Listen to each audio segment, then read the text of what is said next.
tienen toda esta semana para aprenderse el Salmo número 1. El próximo domingo sacaré a un hombre y a una hermana para que lo diga, si lo quieren decir cada uno o la mitad uno y la mitad el otro, como quieran. Es un salmo precioso, es un salmo lindísimo que trae mucha bendición a nuestra vida. Todos los salmos son una maravilla, ¿eh? Todos los salmos. Los que están siguiendo los devocionales de cada mañana, estamos haciendo un recorrido por algunos salmos y realmente yo personalmente estoy disfrutando muchísimo porque es literatura bíblica, literatura hebrea, poesía hebrea, y si tuvierais algunos la oportunidad de poder leer esos salmos en hebreo, es increíble ver veces cómo riman, cómo las palabras juegan y hacen sonidos muy interesantes. Por ejemplo, en el Salmo número 1, Ashirei Haish, Asher lo halach, Basar Reshaim, Utere Hataim, Umoshal, Sin lo Yesha. Ese es el río del agua del desierto. Y cuando lo vas pronunciando de una forma lenta y pausada, vas como yendo con una multitud de gente que se sabe el Salmo de memoria, vas viendo cómo es como si se produjera un río, un hilo de agua, ¿no? Y hay muchas claves para aprenderse los salmos. El Salmo 119, que en su día también lo estudiamos aquí en la Biblia, estudiamos todas las preguntas que aparecen, y es un salmo realmente extraordinario donde vemos el orden, cómo va una letra llevándote a otra y a otra y a otra, y así lo puedes aprender mucho más fácil, porque sabes que las primeras 8 letras, los primeros 8 versículos, empiezan por la misma letra, las siguientes 8 por la segunda letra, y así sucesivamente, y puedes ubicarte en cualquier momento en la parte del salmo que está leyendo con qué letra, con qué palabra empieza ese versículo. Realmente les animo a que lean el libro de los salmos. De hecho, todos los días deberíamos leer algunos salmos. Hay salmos para empezar el día, salmos para ir a la guerra, salmos para gente que está pasando dificultades. Hay un salmo para la gente anciana, para la gente que ya tiene una cierta edad en la vida. Hay salmos para las mujeres que están a punto de dar a luz. Hay salmos para todos los momentos y circunstancias, por muy difíciles y adversas que sean de la vida. Así que lean ese libro de los salmos, que es realmente algo extraordinario. Su nombre original, salmo, es Teilín, y de ahí viene la palabra oración, que es Teilá. Teilá es oración, Teilín es salmos, y está relacionado el mundo de los salmos, el mundo de la alabanza, con la oración, porque la alabanza y la oración van de la mano, una lleva a la otra. Bueno, voy a pedirle a los niños, ya si pueden pasar, ¿verdad?, a sus respectivas clases, y nosotros nos vamos a quedar aquí, y les invito a abrir la carta del apóstol Pablo a los Filipenses. Carta del apóstol Pablo a los Filipenses. Vamos en esta tarde a estar analizando esta hermosa epístola. Entraría dentro de las epístolas de prisión. Saben ustedes, lo hemos dicho muchas veces, que hay 4 cartas que el apóstol Pablo escribió desde la cárcel. Esta es una de ellas. La siguiente sería Colosenses. Hay otra que es la carta a los Efesios, y una carta también que se la escribió al hermano Filemón, al que había perdido un esclavo llamado Onésimo. Estas 4 cartas las escribe Pablo desde su mazmorra, desde su cárcel en Roma, donde se calcula que pudo haber estado unos 4 años aproximadamente, entre el tiempo que estuvo preso en Cesarea, luego posteriormente fue llevado a Roma, donde él apeló como ciudadano romano para que el emperador romano atendiera su causa. Pues en ese intervalo pasaron aproximadamente 4 años. La carta a los Filipenses es la carta más personal de todas las que Pablo escribe. Aparece en más de 100 ocasiones el pronombre personal en primera persona. Cuando uno lee la carta a Filipenses, aunque es una carta relativamente corta, pero muy profunda, uno nota que hay un cariño especial de Pablo por esa iglesia. Tenemos en el libro de los Hechos el registro de cómo empezó la obra. Y es muy importante saber cómo empezó la obra. Algunos de ustedes que han estado aquí desde el principio, otros que se han ido añadiendo con el paso de los años, ¿verdad? Pero es muy importante a veces ver cómo comenzó la obra. Y en esta ocasión, gracias al Señor, el libro de los Hechos, en el capítulo 16, nos relata cómo Pablo recibió un llamado especial para ir a la ciudad de Filipo, a predicarles el Evangelio. En Hechos capítulo 16, a partir del versículo 9, la palabra de Dios nos dice lo siguiente. Se le mostró a Pablo una visión de noche. En esa visión él ve un varón, un hombre macedonio, que estaba de pie, rogándole y diciéndole: pasa a Macedonia y ayúdanos. Cuando vio la visión, ahora fíjense cómo hablan en plural, procuramos, no dice que él procuró ir, sino que los que estaban con él, Silas, Lucas, que era el que iba relatando el viaje, dice que enseguida procuramos partir para Macedonia, dando por cierto que Dios nos llamaba. La visión, el llamado, lo había recibido Pablo, pero ellos, como estaban viajando y en el equipo ministerial de Pablo, ellos también consideraban que ellos también habían sido llamados para ir a predicarles el Evangelio a esa ciudad. Zarpando pues de Troas, vinimos rumbo directo a Samotracia y al día siguiente a Neápolis. Y de allí a Filipos, que es la primera ciudad de la provincia de Macedonia y una colonia. Y estuvimos en aquella ciudad algunos días. Y un día de reposo salimos fuera de la puerta. Esto es algo muy significativo, porque no dice que en un día de reposo, como era la costumbre de Pablo, se fue a la sinagoga a predicarle a los judíos. Es que no había sinagoga.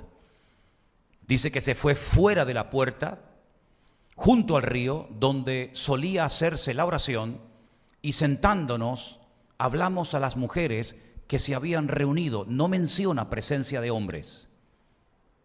¿Por qué no había sinagoga en Filipo?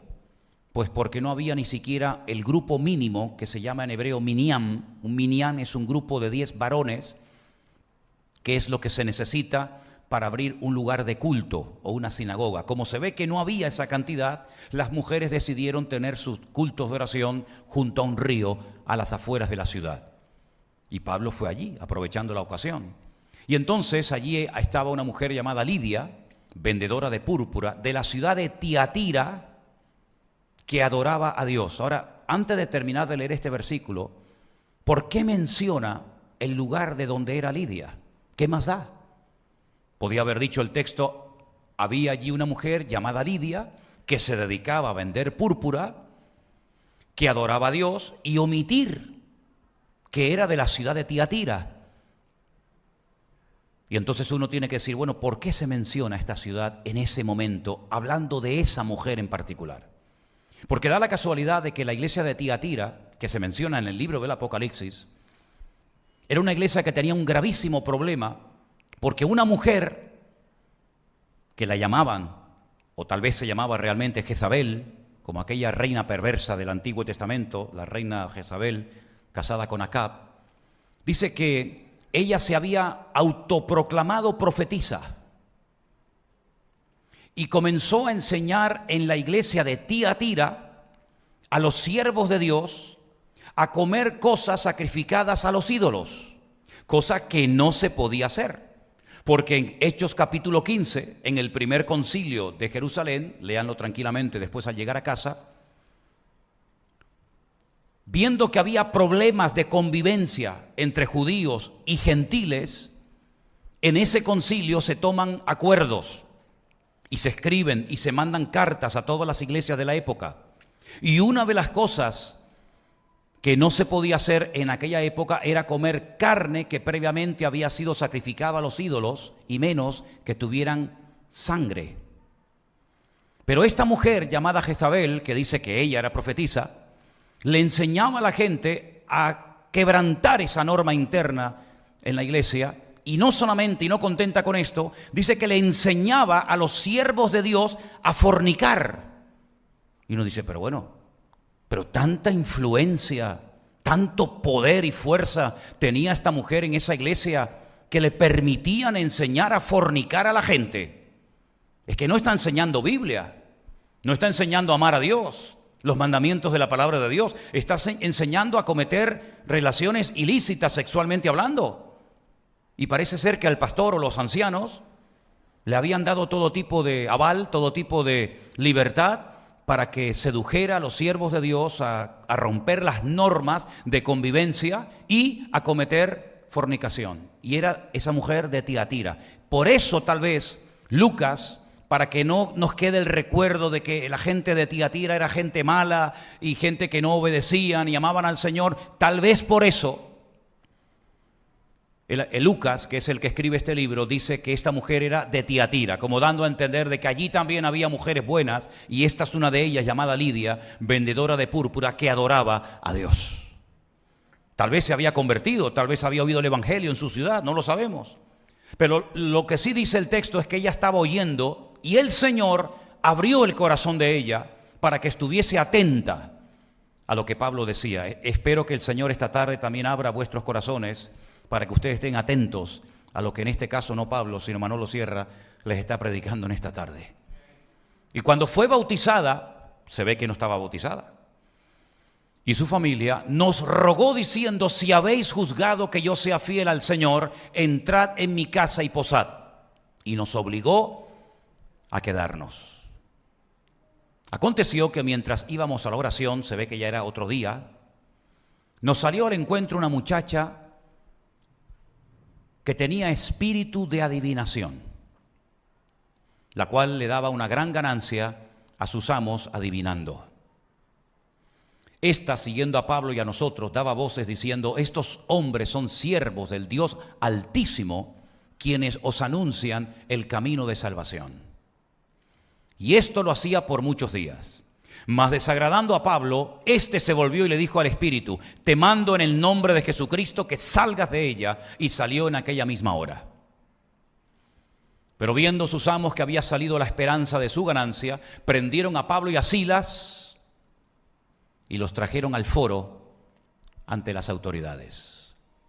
Y presentándolos a los magistrados dijeron: estos hombres, siendo judíos, alborotan nuestra ciudad y enseñan costumbres que no nos es lícito recibir ni hacer, pues somos romanos. Y se agolpó el pueblo contra ellos, y los magistrados, rasgándole las ropas, ordenaron azotarles con varas. Realmente uno se puede preguntar a estas alturas: ¿tú me llamaste a esta ciudad, Señor? Porque tú me dijiste en una noche, en una visión, que viniera a Filipos a predicar tu palabra, y cuando llegamos no hay ningún hombre que se convierta, pequeño grupito de mujeres que se reúnen a las afueras de la ciudad por echar fuera este espíritu de adivinación de esta joven. Me meten en la cárcel y previamente nos dan a Silas y a mí una paliza tremenda con varas. Y la historia sigue diciendo que después de haberlos azotado mucho, los echaron en la cárcel y le mandaron al carcelero que los guardase con seguridad.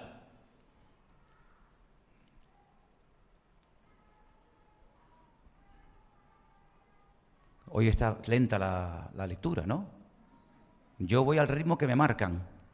El cual, recibido este mandato, los metió en el calabozo de más adentro y les aseguró los pies en el cepo. Pero a medianoche, orando, Pablo y Silas cantaban himnos a Dios y los presos los oían. Qué tremendo, ¿eh? Qué maravilla.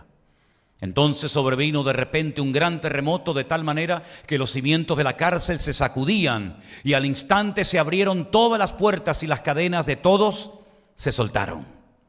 Y es allí donde ocurre algo tremendo, porque dice que el carcelero se despierta y, viendo las puertas abiertas de la cárcel, sacó la espada y se iba a matar, pensando que los presos habían huido. Pero no había huido ninguno. Pablo, clamando a gran voz, dijo: no te hagas ningún mal, pues todos estamos aquí. Gloria a Dios, qué milagro, ¿eh? Abren las puertas a los presos para que vean cómo salen todos corriendo. Pero estaban más a gusto dentro de la cárcel, con la presencia del Señor, que fuera de la misma. Entonces, pidiendo luz, se precipitó adentro y temblando se postró a los pies de Pablo y de Silas. Y sacándolos les dijo: señores, ¿qué debo hacer para ser salvo? Y este es el mensaje, la predicación más corta del mundo. Cree en el Señor Jesucristo y serás salvo tú y tu casa. Y aclaro que esto no es una promesa genérica, sino esto es una palabra concreta, específica para ese hombre y esa familia en ese momento. No es una promesa, es una profecía, es una palabra que le dio el apóstol Pablo a este hombre. Le hablan la palabra del Señor a él y a todos los que estaban en su casa, y a continuación sigue diciendo la palabra que tomándolos en aquella misma hora de la noche, les lavó las heridas y enseguida se bautizó él con todos los suyos. Y así empieza en Filipo esta congregación, echando fuera al demonio de una joven con espíritu de adivinación, después de haber estado en la cárcel y haber sido azotados con varas y haber sido puestos los pies y las manos en el cepo, con un pequeño grupo de mujeres fieles que están junto al río oyendo la palabra de Dios. Así empezó la obra. Después, si seguimos leyendo el libro de los Hechos, vemos que Pablo y Silas, o Silvano, porque Silvano y Silas es la misma persona, siguen su viaje y se queda al frente de la congregación Lucas. ¿Cómo lo sabemos? Porque si ustedes siguen leyendo el libro de los Hechos, se van a dar cuenta de que ya él no se incluye en el relato bíblico, sino que durante 8 largos años Lucas se queda como pastor al frente de esa congregación. 10 años más tarde de los acontecimientos que hemos leído en esta noche, es decir, una década después de haber fundado de esta manera la iglesia en Filipo, es decir, a los filipenses, Pablo decide escribirles una carta desde la cárcel. Y esa carta, gracias a Dios, la tenemos entera en nuestras Biblias. Y es una carta donde él expresa amor por los filipenses. Es una carta donde él agradece a la congregación por haberse acordado de él en un momento durísimo por el que está pasando, que es en la cárcel y a punto de morir como un mártir de Cristo, y le mandan ofrendas, le mandan unas ofrendas, una ayuda económica para que él tenga algo para poder cubrir sus gastos mientras está allí en la cárcel. Y él escribe una carta y emplea la expresión olor fragante. Esto me ha llegado en el mejor momento. Sé que ustedes tenían el deseo de ayudarme económicamente para que yo pudiera tener mis necesidades cubiertas. No lo habíais podido hacer en el pasado, pero no os preocupéis, queridos hermanos, porque el Señor me ha enseñado cosas tremendas. Me ha enseñado a vivir en abundancia y me ha enseñado a vivir en escasez. He aprendido a contentarme en cualquier situación de la vida en la que me encuentre. Y al final es cuando Él dice, porque todo lo puedo en Cristo que me fortalece. Es decir, para poder decir con autoridad, todo lo puedo en Cristo que me fortalece, sería muy bueno que leyéramos los versículos que preceden al 4:13, porque es la escuela por la que Pablo tuvo que pasar. Escasez, dificultades, persecución, cárceles, azotes, murmuraciones, etcétera, etcétera. Y al final de esa escuela, al final de haber aprobado todos los exámenes con buena nota, es cuando por fin él puede decir, todo lo puedo en Cristo que me fortalece. Se entera de que la congregación, donde había muchas mujeres de muy buena posición social, hay algunas discrepancias y algunas peleas y algunas divisiones internas, y menciona nombres de 2 miembros, de 2 hermanas de la iglesia. Una de ellas era Evodia, la otra era Síntique, y desde la cárcel Pablo les escribe diciéndole, hermanas, os ruego por favor que se reconcilien, que se arreglen las cosas entre ustedes y que sean de un mismo sentir en el Señor. Ahora, dije al principio que es la carta más personal de todas las que Pablo escribe, pero analizando letra a letra, casi palabra por palabra, la carta a los filipenses, vamos a encontrar que hay 2 palabras que él continuamente está repitiendo a lo largo de la epístola. Vengan conmigo al capítulo 1 de Filipenses, y la primera palabra que vamos a encontrar es la palabra evangelio. Evangelio, la buena nueva, el mensaje de salvación. Y él comienza a utilizar esta palabra haciendo referencia a diferentes asuntos. capítulo 1, versículo 5. Él dice que está orando, dándole gracias al Señor por los hermanos de Filipo, y dice, y por vuestra comunión en el Evangelio, común, unión. Estamos unidos, hay una unidad entre ustedes y yo a la hora de predicar, de anunciar, de vivir y de practicar el Evangelio. Es decir, no es que ustedes están predicando una cosa y yo estoy predicando otra, sino que estamos en una común unión, hay coinonía, hay una unidad perfecta, maravillosa entre la congregación y yo, porque tenemos en común el Evangelio desde el primer día hasta ahora. Es una iglesia que empezó de una forma muy sencilla, atípica, porque generalmente las iglesias no nacían de esta manera, pero Pablo valora lo poco, lo pequeño. Pablo no se queja, Pablo no dice, bueno, al fin y al cabo se han convertido muy pocas personas, no merece la pena que esté más tiempo aquí, sino que lo que vemos es que lo que empezó de una forma muy sencilla, muy humilde, casi pasando desapercibida, se constituye con el paso de los años en una iglesia poderosa, en una iglesia preciosa, y gracias al Señor tenemos esta carta en nuestras manos. En el capítulo 1, versículo 7, también dice, y como me es justo sentir esto de todos vosotros, por cuanto os tengo en el corazón y en mis prisiones y en la defensa y confirmación del Evangelio, ¿verdad? Una vez más utiliza la palabra Evangelio en este caso para ver cómo Dios está confirmando, consolidando la obra en la iglesia y en el corazón de los miembros. Seguimos en el capítulo 1, saltamos al verso 12, donde dice, quiero que sepáis, hermanos, que las cosas que me han sucedido han redundado más bien para el progreso del Evangelio. Y esa palabra progreso en el texto original en griego es muy interesante porque habla de cómo se abrían paso los soldados romanos en la maleza, en lugares donde era muy difícil pasar, pero ellos a base de machetazo, ¿verdad? Y abriendo camino, pues iban avanzando, iban progresando. Y el apóstol Pablo dice, es verdad, ha habido dificultades, ha habido persecuciones, ha habido llanto, ha habido lágrimas, ha habido derramamiento de sangre, pero todo eso, quiero que sepan, que no ha sido un freno al Evangelio, sino al contrario, todo esto ha redundado para el avance, para el desarrollo, para el progreso del Evangelio. En el capítulo 1, el verso 17, Pablo dice, pero los otros por amor, sabiendo que estoy puesto para la defensa del Evangelio. Le habían informado de que había personas que querían imitarlo, querían hacer lo que él hacía, predicar como él predicaba, viajar como él viajaba, por envidia, por celos, para hacerle, digamos, la competencia, por decirlo de alguna manera, y esto se lo habían dicho a Pablo, y Pablo dice, bueno, pues están predicando a Cristo, sí, ¿lo hacen por envidia? Sí, hermano, bueno, pues están predicando a Cristo, ¿por qué sigan predicando a Cristo?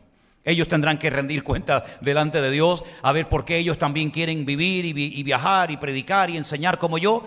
Aquí lo importante es que se está predicando el Evangelio, dice, y yo estoy puesto para la defensa del Evangelio. A veces hay momentos en los que Dios nos da oportunidad para proclamar el Evangelio, pero habrá muchos momentos en tu familia, en tus compañeros de trabajo, en la universidad donde vives, donde te desenvuelves, donde tendrás que defender el Evangelio. Y dice la Biblia que tenemos que estar siempre preparados para defender, para presentar respuestas coherentes ante todo aquel que demande razón de la esperanza que hay en nosotros. Y Pablo sabía que no solamente él tenía la obligación y el deber de predicar el Evangelio. De hecho dijo, ¡ay de mí, si no anuncio, si no proclamo y si no predico el Evangelio! Pero también sabía, y lo hizo muy bien desde la cárcel a través de sus epístolas, que a veces él tenía que defender y pelear a favor del Evangelio.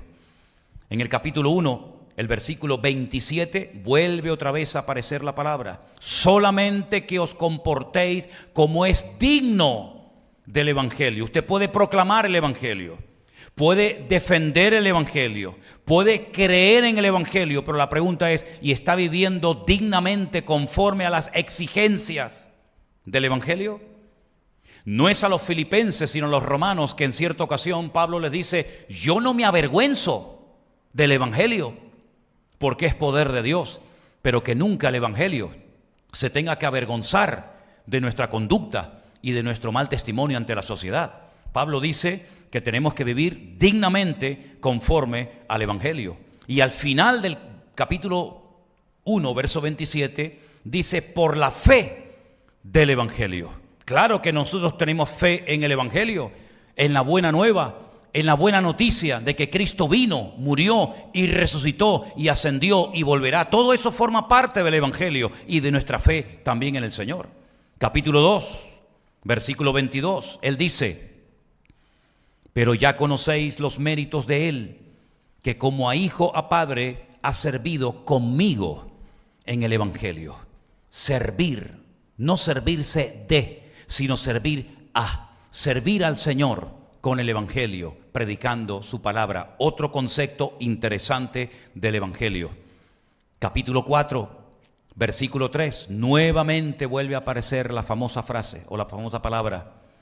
Asimismo te ruego también a ti, compañero fiel, que ayudes a estas que combatieron juntamente conmigo en el Evangelio. Es decir, hace referencia a personas que se jugaron la vida, que no fueron cobardes, que no tuvieron miedo, que no salieron corriendo ante la adversidad, ante la persecución, ante la oposición de los enemigos, sino que pelearon, combatieron en el Evangelio juntamente con Él.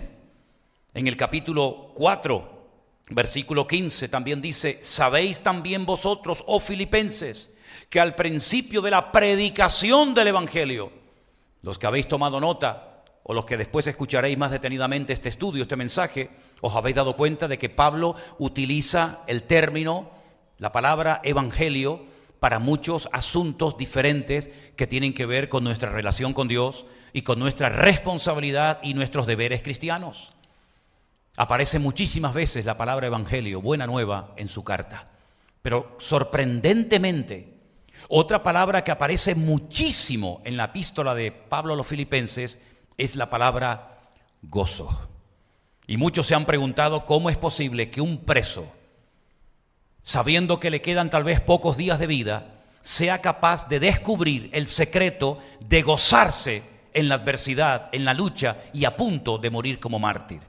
Hagamos nuevamente un recorrido a lo largo de la epístola y veamos dónde aparece esta palabra. Capítulo 1, versículos 3 y 4.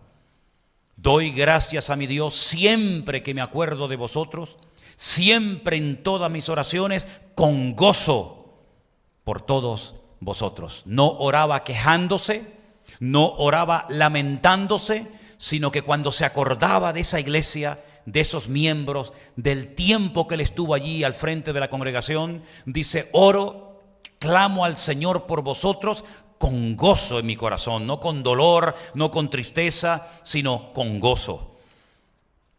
Versículo 4 dice, siempre en todas mis oraciones con gozo por todos vosotros. Versículo 18, ¿qué pues? Que no obstante, de todas maneras, o por pretexto o por verdad, Cristo es anunciado y en esto me gozo y me gozaré aún. ¿En qué se gozaba? En que el Evangelio estaba siendo predicado. A lo mejor no por personas con una buena intención, pero si al fin y al cabo predicaban y querían servir al Señor de alguna manera, aunque fuera por celos y por envidia, porque dicho sea de paso, y hago un paréntesis, una de las cosas que más me costó aceptar como pastor, ya como cristiano, pero más como pastor, es ver y conocer a gente con celos dentro de la obra de Dios. No es el celo por Dios en el buen sentido de la palabra, sino gente celosa, gente envidiosa, gente que en vez de gozarse en la bendición de otros, parece como que le tienen esos celos y esa envidia. Y eso no es nada nuevo, eso ha existido siempre y en la época de Pablo más todavía. Pero Pablo dice, mira, si lo hacen por celos, por competencia, por envidia, por figurar, por aparentar, mira, aquí lo importante de lo que se trata es que se predique el Evangelio y si lo hacen, yo en eso me gozo y me seguiré gozando. ¿Cuántos dicen amén? Qué filosofía de la vida, ¿no? Qué tremendo. En el capítulo 2, versículo 2, Pablo dice, completad mi gozo. Complétenlo, únanse al gozo que yo tengo, no se queden fuera. Yo estoy bendecido, júntense, péguense a mí para que se les pegue la bendición. Yo estoy gozoso, júntense a mí. ¿Estás triste? Pues pégate a un gozoso. Yo siempre digo, miren hermanos, en el mundo natural la salud no se pega, lo que se pega es la enfermedad, ¿sí o no? En el mundo natural, un sano se junta a un enfermo y no lo cura. Pero ojo, que hay enfermedades y sabemos que estamos en tiempos en los que tenemos que guardar ciertas distancias y ciertas medidas. ¿Por qué? Porque hay cosas que se pegan. Pero en el mundo espiritual, algo que se da, y tenemos que descubrirlo y valorarlo, es que hay bendiciones que se pegan. ¿Cuántos creen eso? Algunos se preguntarán, ¿y usted puede demostrar esto bíblicamente? Claro, si no, no me atrevería a decir esto. Les voy a poner 2 ejemplos. La Biblia dice que cuando un día, y no me voy del tema, solamente a modo de ilustración, cuando Jetro, que era el suegro de Moisés, llega un día al campamento y ve a Moisés con tantas responsabilidades, con tanta gente que atender, que el hombre no tenía tiempo ni para descansar, ni para comer, ni para dormir, lo llama aparte y le dice, no vas a poder atender tú solo a tanta gente. Por muy temprano que te levantes, por mucha gente que quieras atender, siempre quedarán más por ser atendidos que los que has atendido. Por lo tanto, le dio un consejo y Moisés lo aceptó. Fue humilde y dijo, bueno, mi suegro me está dando un buen consejo. Y es que delegue a personas de confianza, pues la responsabilidad para que juntos trabajemos y hagamos un equipo, ¿verdad? Y ellos puedan atender gente y yo también, y así podemos atender a mucho más personas del pueblo. Dice que nombró a 70 varones. Fueron al tabernáculo, aquella carpa, aquel templo portátil que se usó durante años en el desierto, y dice que el Señor tomó del espíritu de Moisés y se lo pegó, se lo metió a ellos. Es decir, no eran 70 competidores, esto no era una pelea, un saco de gatos peleándose el unos contra el otro, sino eran personas que iban a tirar del mismo carro, con el mismo sentir, con la misma carga, con la misma pasión, con el mismo fuego que tenía Moisés en su corazón. Y si vamos al Nuevo Testamento, cuando el Señor Jesucristo le dice a sus discípulos, vayan a visitar las aldeas y preparen el terreno y anúncienle que dentro de poco iré a visitarles, dicen, cuando lleguen a alguna casa y no os quieran dar hospedaje, lo cual era casi obligatorio en aquella época y se valoraba mucho, si no os reciben en una casa, vuestra paz quedará con vosotros, se volverá a vosotros. Pero si en una casa os hospedan, coman lo que les pongan, aunque no les guste, cómanlo, no vayan saltando de una casa a otra, quédense allí, dice, vuestra paz reposará sobre los habitantes de ese hogar. Luego nosotros transmitimos no solamente la parte genética en la vida de nuestros hijos, sino que también nosotros transmitimos, queriendo sin querer, nuestro espíritu. Por eso yo digo, usted está triste, busca un hermano alegre y algo bueno se le pegará. Tal vez por eso el mundo inventó un refrán, no es bíblico, pero es del mundo y dice, ¿cómo dice? El que a buen árbol se arrima, buena sombra le cobija.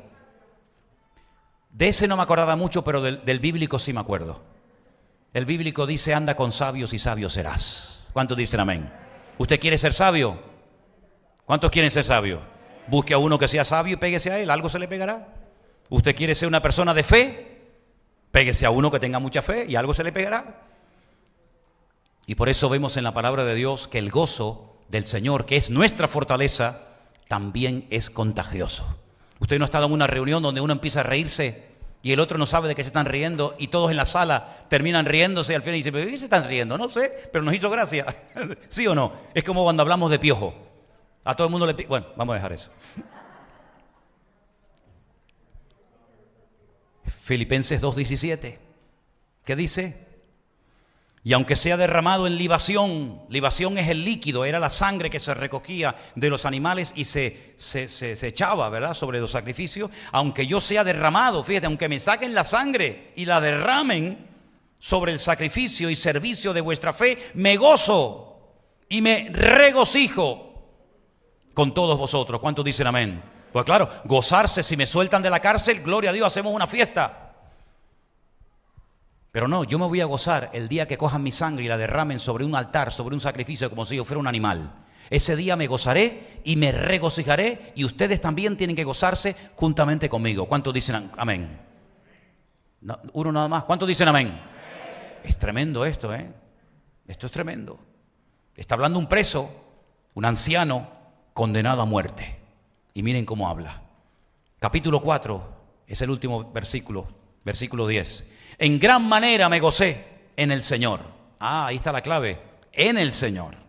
En gran manera me gocé en el Señor de que ya al fin habéis revivido vuestro cuidado de mí, de lo cual también estabais solícitos, pero os faltaba la oportunidad. Es decir, en esta carta, Pablo le enseña a los filipenses que él, que es el que peor lo está pasando, que está, entre comillas, privado de libertad, tiene más gozo que toda la iglesia en peso.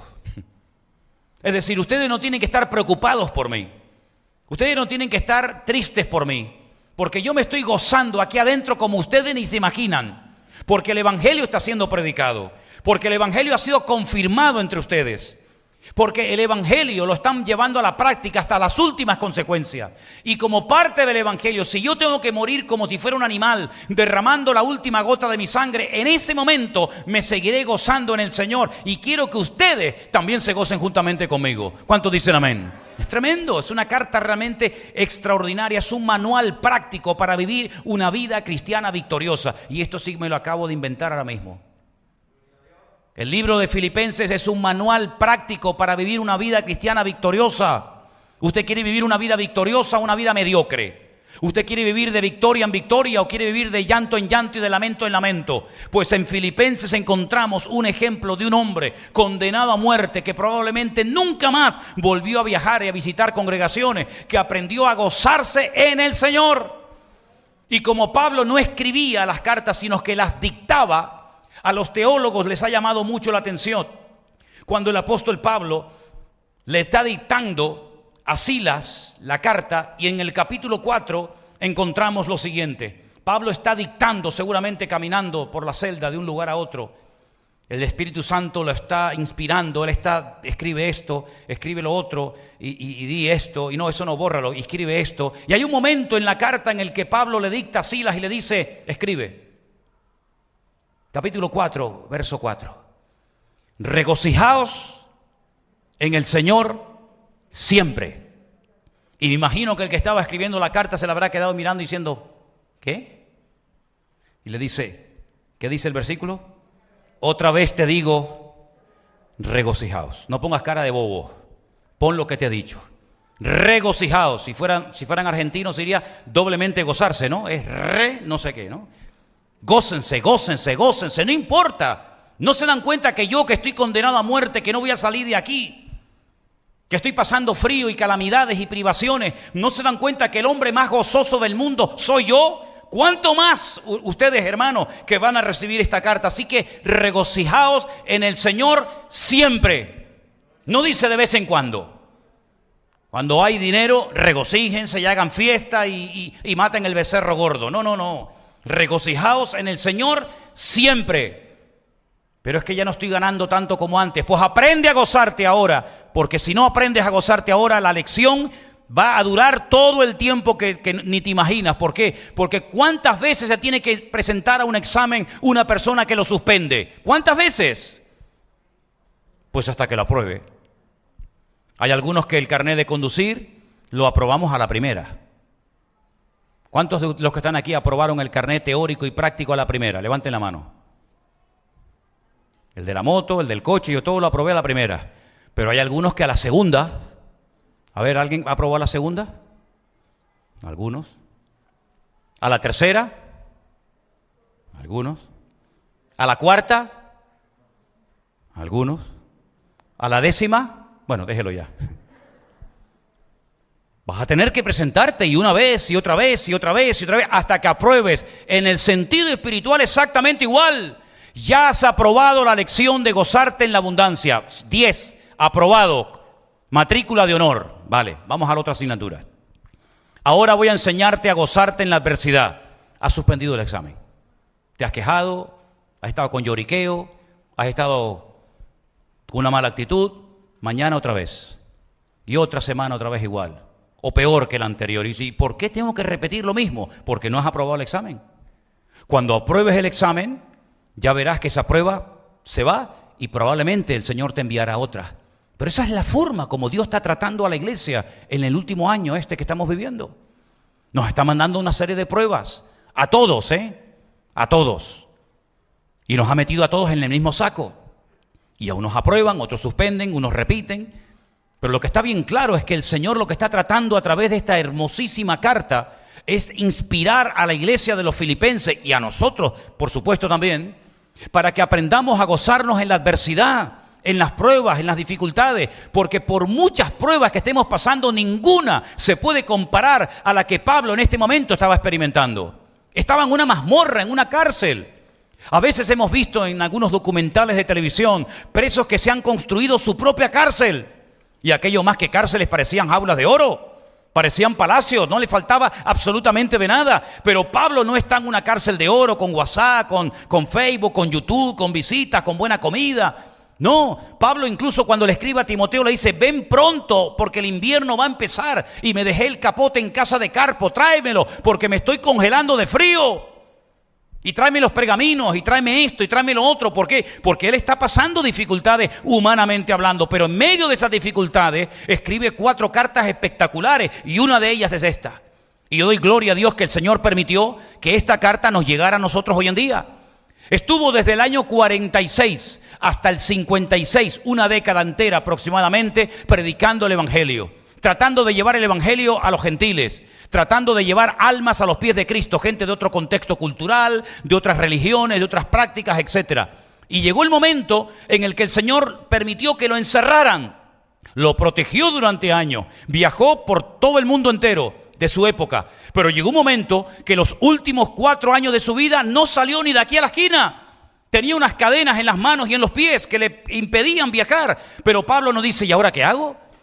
¿Ahora qué hago? No puedo predicar, no puedo orar, no puedo... No. Pero ¿no lo veis que en la cárcel de Filipo fue una práctica para lo que se le venía encima? ¿No dice la Biblia que en Filipo fue donde lo encadenaron, pusieron sus manos, su cabeza y sus pies en el cepo? Y allí aprendió a cantar a medianoche con sus espaldas destrozadas y los presos le se oían. Eso fue una preparación para lo que le vendría 10 años después, cuando finalmente acabara con su vida como si fuera un sacrificio sobre un altar. Pero él ya había aprendido a gozarse en la adversidad. Y todas las pruebas que hemos estado pasando en los últimos tiempos, en los últimos años o meses o días, nos han estado preparando para llegar hasta aquí, hoy y ahora. Y el Señor lo que quiere es fortalecernos en la fe. El Señor lo que quiere es que aprendamos a estar por encima de las circunstancias. Las aguas, las olas, los vientos que le daban miedo a los discípulos, a Cristo le permitieron demostrar su poder. Mientras ellos veían que las olas entraban dentro de la barca, y mientras Pedro se hundía viendo el viento, el Señor caminaba por encima de todo aquello para demostrarles que lo que a ustedes les da miedo, lo que a ustedes les paraliza la fe, a mí me permite caminar por encima de eso y demostrarles mi poder, mi autoridad y mi gloria. Y cuando entra en la barca y se calma todo, le dice: eso es lo que ustedes tienen que aprender. Porque es muy fácil ir cantando alabanzas y coros mientras la barca va en un mar tranquilo. Pero yo les he enseñado que se puede caminar por encima de las aguas si ustedes quieren. Solamente se atrevió uno a hacerlo. Pero si todos se hubieran atrevido a decir: Señor, queremos caminar hoy contigo por encima de las aguas. Pedro, Juan, Santiago, Tomás, Bartolomé, Felipe, todos hubieran podido caminar por encima de las aguas en tempestad del mar de Galilea. Pero solamente uno se atrevió. Y hermanos, nosotros hoy en día tenemos la oportunidad de demostrarle con la práctica nuestra fe a nuestro Dios. ¿Cuántos dicen amén? Finalmente en la carta, el apóstol Pablo, una de las cosas que dice en el versículo 19, 4:19, es que mi Dios suplirá todo lo que os falta conforme a sus riquezas en gloria en Cristo Jesús. Es decir, Él está plenamente convencido que si a mí el Señor me ha provisto mis necesidades, también a vosotros os suplirá todo lo que os falta conforme a sus riquezas en gloria en Cristo Jesús. ¿No te has hecho esta pregunta alguna vez, hermano y hermana? ¿Cómo es posible que en una misma iglesia haya gente que le sobra y a otros que le falte? ¿Cómo es posible que unos estén gozosos y otros tristes? Que unos estén, digamos, en un nivel óptimo en cuanto a su fe y su comunión con Dios, y otros estén ahí medio titubeando. Pues yo pienso que sería muy bueno preguntarle a los que están fuertes en la fe y a los que han aprendido a gozarse en la adversidad, pienso que sería muy bueno acercarnos y decirle: hermano, una pregunta. ¿A usted cuando se le murió su hijo, o cuando lo echaron del trabajo, o cuando le dijeron que tenía un cáncer terminal, o cuando comenzó a tener todo tipo de problemas que sabemos que los tuvo, cómo hizo para estar hoy tan gozoso y tan fuerte y madura en el Señor? Es muy importante que los miembros que están pasando por ciertas y determinadas dificultades se acerquen a sus hermanos mayores en la fe y les pregunten qué han hecho, cómo han logrado superar esos problemas, esas adversidades, esas pruebas, para que de esa manera podamos crecer al unísono y podamos gozarnos, porque los principios de Dios funcionan para todos los miembros de una congregación, y lo creo con todo mi corazón. Por eso Pablo lo que está diciendo aquí es algo tremendo. Él está diciendo: mi Dios, que era el Dios de todos los filipenses, suplirá todo lo que os falta conforme a sus riquezas en gloria en Cristo Jesús. Esto sí que es una promesa. Esto es una promesa genérica para toda la congregación. Es decir, el Dios que me ha provisto a mí, el Dios que me ha cuidado, el Dios que me ha usado, el Dios que me ha bendecido hasta aquí, es el Dios que ustedes tienen. Por lo tanto, no es que yo sea de un nivel superior a ustedes, sino que ustedes tienen que aprender que hay cosas que se aprenden con lágrimas, con sufrimiento y con dolor, pero que cuando las aprendes funcionan para toda tu vida. ¿Cuántos dicen amén? Y por eso Pablo termina diciendo: a Dios y Padre de nuestro Señor Jesucristo, a Él sea la gloria por los siglos de los siglos. Amén. Luego hay dos porciones en la carta que son realmente espectaculares. Yo les voy a pedir que ustedes tranquilamente las lean en casa. Y una es la porción que va del capítulo 2, del versículo 5 al 11. Repito, capítulo 2 del 5 al 11, donde se habla de la humillación y exaltación de la misma persona, de Cristo. El que se despojó, el que se anonadó, el que se hizo nada por nosotros, el que toma forma humana y decide humanarse en forma de siervo y ser obediente hasta la muerte y muerte de cruz. Fíjate lo que está describiendo el apóstol Pablo aquí. Es decir, a él está casi pasando lo mismo. Pasó de un ministerio próspero y conocido a nivel mundial a estar privado de libertad, a estar siendo humillado de una forma tremenda. Pero él sabe que así como Cristo se humilló hasta lo sumo y luego el Padre lo exaltó hasta lo más alto y le dio un nombre que es sobre todo nombre, a él le va a pasar exactamente lo mismo. Y a todo creyente que aprendió a humillarse y a ser fiel y obediente a Cristo hasta la muerte, nos espera la gloria, la recompensa, nos espera lo más hermoso que ni siquiera nos podemos imaginar juntos en esta noche. Y también el otro pasaje extraordinario que se leyó esta noche en Filipenses capítulo 3, del 1 al 14. Y yo lo he titulado Las motivaciones internas del apóstol Pablo. ¿Cómo se movía este hombre? ¿Qué sentía? Esto es una radiografía, permítame la expresión.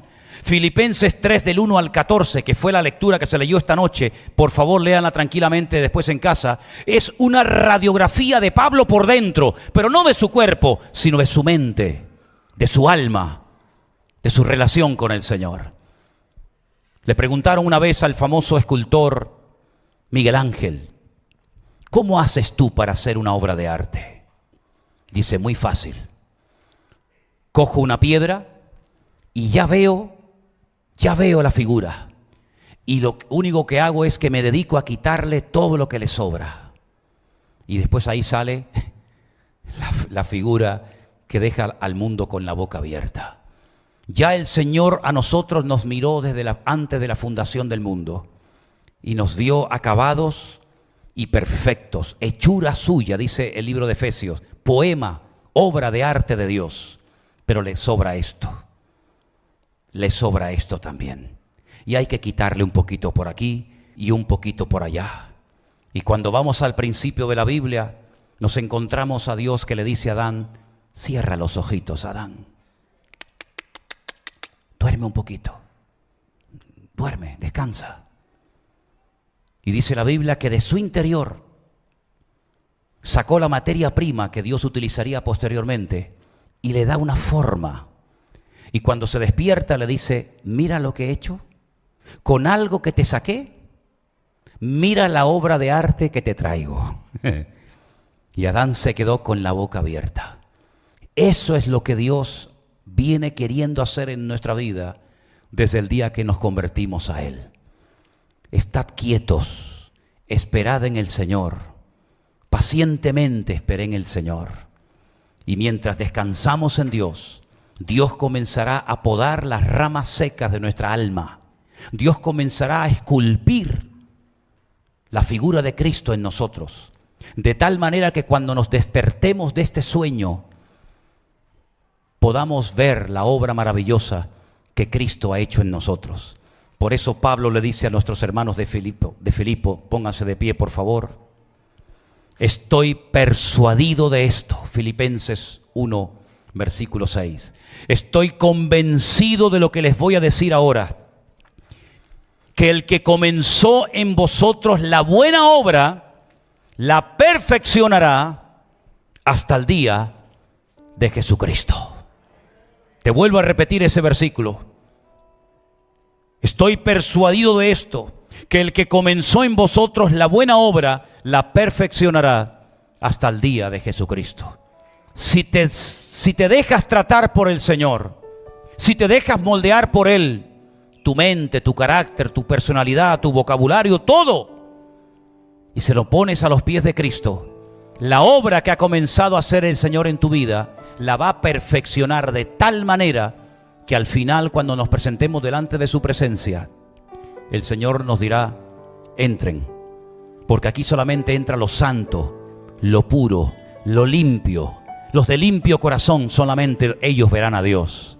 Y vamos a darnos cuenta de que mereció la pena sufrir y llorar y pasar por aquellas pruebas, porque sin aquellas pruebas nunca hubiéramos madurado y crecido, y nunca hubiéramos visto esa obra maravillosa que Dios ha hecho en todos y en cada uno de nosotros. ¿O tú te crees que Dios no ha visto tus lágrimas?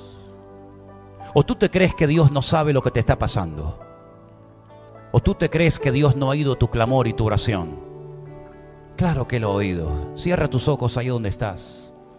Y ahora pídele al Señor con toda tu alma y con todo tu corazón: Señor, sigue obrando en mi vida.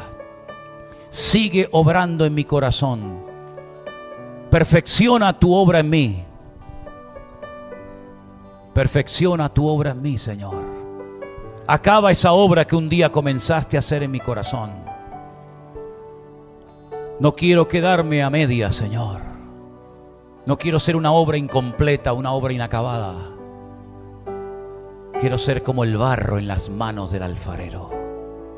Dale forma a mi vida, la que tú quieras, y que pueda, Señor,